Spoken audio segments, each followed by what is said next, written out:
We released our first alpha playtest and this is how it turned out. As you've seen in the last video, if not go watch it now, the results of the initial alpha playtest are in.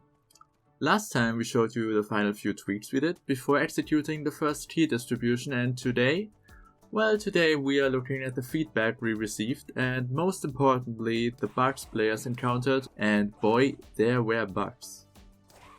Let's start out from the top. Oh, and by the way, these bug reports were all public in our Discord, which you can join now if you want to, link in the video description. Literal minutes after we released the alpha, the first feedback came in and oh, it's a bug. Great. And it even is the one where I am the only one so far who got it and wasn't able to replicate it since. And apparently this man was able to do it twice, after 30 minutes of releasing the game. The bug is that when pulling a weapon on top of the one equipped, they should swap places and you should equip the new one. What happens very rarely though is that the new one just disappears and you keep the old one. Why? No clue. There's nothing produced in the console either to find out why, so maybe we'll fix it by accident in the future, but for now just swap weapons by clicking on them, I guess. That's a good one. Unity games sometimes just pump the GPU usage at a max. Apparently it has to do something with VSync, according to some Google posts that have the same problems, but we gotta test that out in the future. Next. Alright, spiders spawning in the walls, nothing to see here. Then just smaller things here and there. Forgot about a chest we haven't yeeted out yet because it should only contain potions and gold and neither is implemented yet. Oh, but in case you want to test newer versions of this or just enjoy the game overall, go ahead and wishlist Wildfall on Steam now. It's free to do so and helps us out a bunch. Okay, this one is quite interesting. Our boy Boona here had the text lines of this dude here, and his quest appeared as finished, even though the player didn't even accept the quest in the first place. Excuse me, sir. This only happened once so far, and we couldn't reproduce it yet, but very interesting to say the least.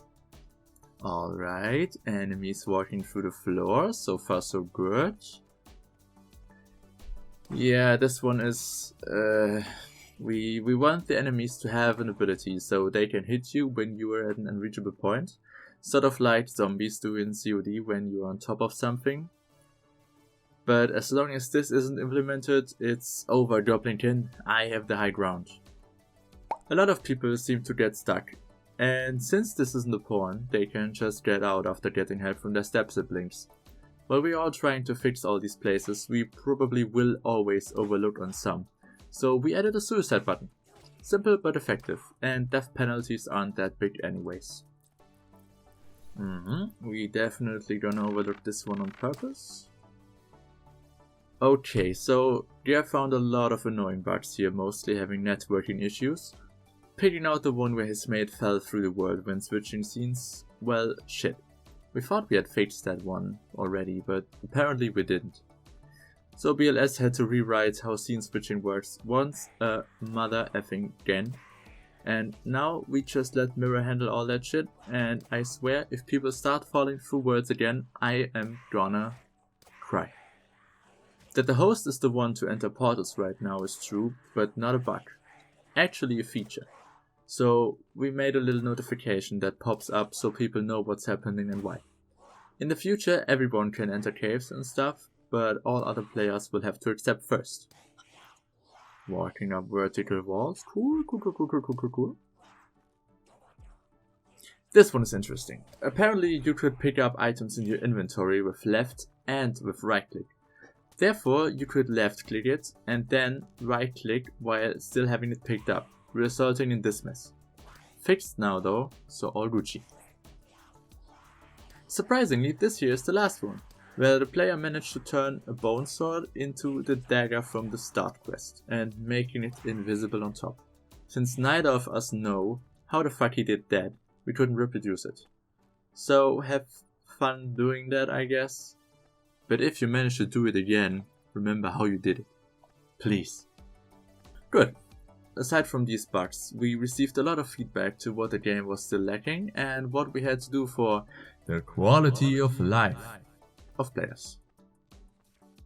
Besides wanting health bars for the monsters, which are already in development, we are now working on adding tooltips, and on all that you can see on these tooltips.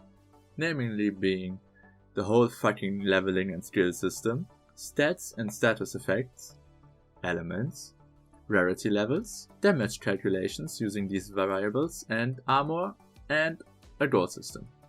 We also found the mine level to be a bit boring and repetitive towards the end, so I either was cutting parts out of it or redo it. Since we are in the AAA studio but a small group of indie devs, I went for the time-consuming way of redoing it, adding a whole new mob type, as well as one new weapon, as well as setting up a possible new questline for it. Did I say you could wishlist this game on Steam? First link in the video description. Last but not least, newer players struggled with the lack of tutorial. Since we didn't want to interrupt the multiplayer gameplay, as well as didn't want to squeeze in tutorial notes while in combat, we chose to make a separate level for it. So you can choose to visit and revisit it every time you want or feel the need to. Alright, that is about it for this video. Thanks to all playtesters, and if you enjoyed it, leave a like, comment below what you would do differently, join our Discord and wishlist Wildfall on Steam. Thanks for watching and see you in the next video.